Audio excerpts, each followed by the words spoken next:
I'm not sure that is this or last financial year. The total budget for local government was about 6 trillion. But less than 500 was for development. 500 million, 500 billion? 500 billion. So you have 6 trillion budget for all the local government, but about 500 billion is the money for development, roads, etc. The rest of the money, as Dr. Appiah has said, is salaries. So they just became centers for paying salaries. Because I went to Gulu, I went to many other districts with Dr. Besije when we were forming a party. I may not remember whether it is Gulu City or Gulu district. You have a budget. You have a budget of 23 billion, 19 billion salaries. The 2 other billion for vehicle, for fuel, for people who are running the district. What it means is nothing. That's why even when you want to do the infrastructure, you come back to Kampala under the Minister of Lands. You borrow money, you're the ones who will go to do roads in Arua, in Gulu, and then there is no money to maintain those roads because it's a one-off loan. One time we had a discussion, but let me begin.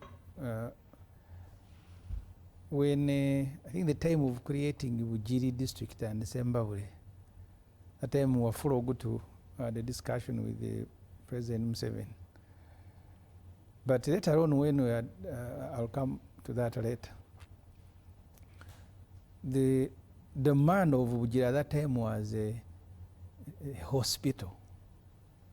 Because in all these districts that you are going to visit, the first thing when they create a district is to build a district headquarters, buy vehicles.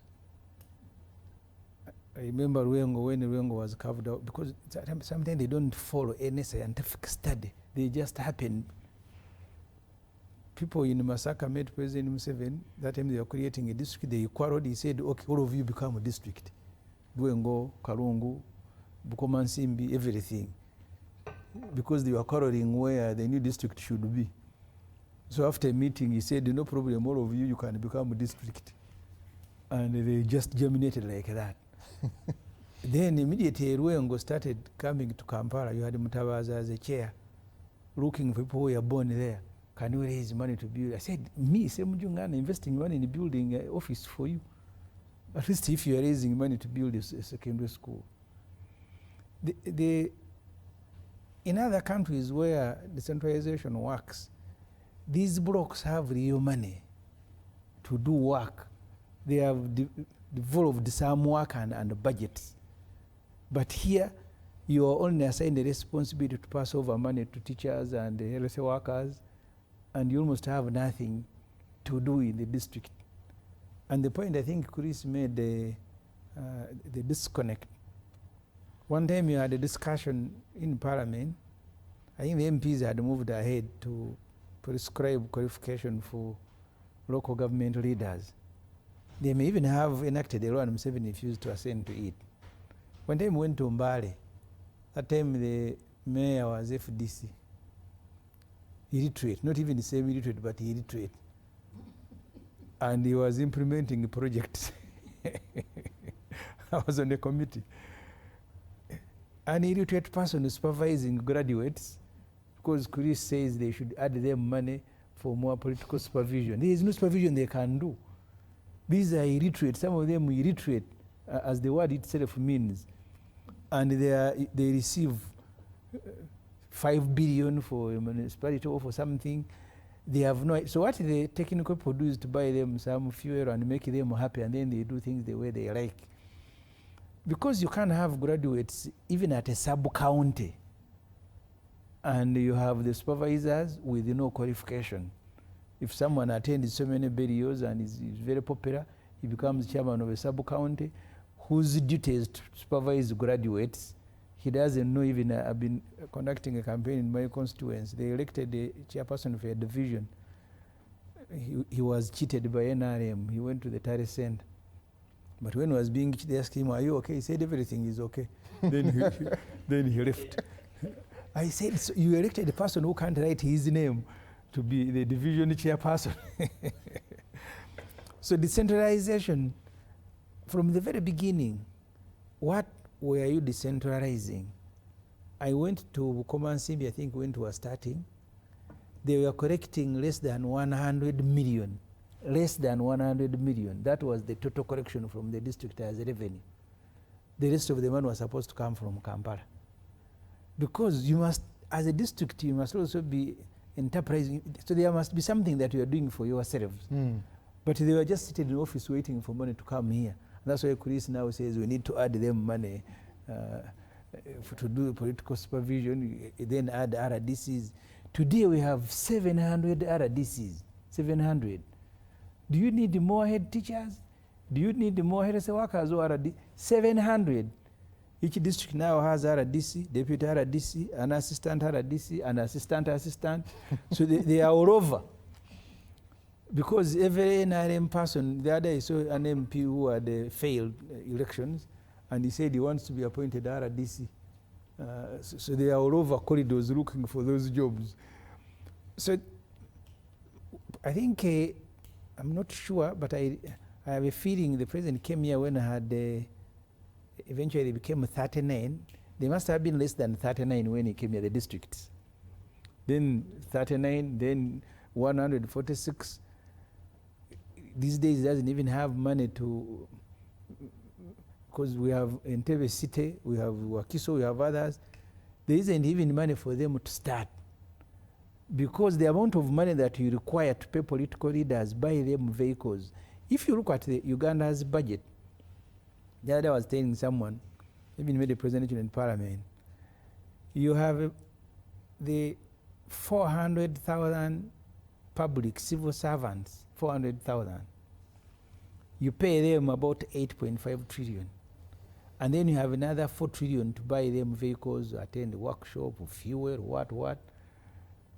When you, because this year we've started processing a budget, 40% of the budget is going to be paying debt. So what remains is shared by the 400,000 with their vehicles. And so there is absolutely nothing. So what exists in a district is a vehicle for the district chairman and a cow, an assistant cow, and another DC and DPC.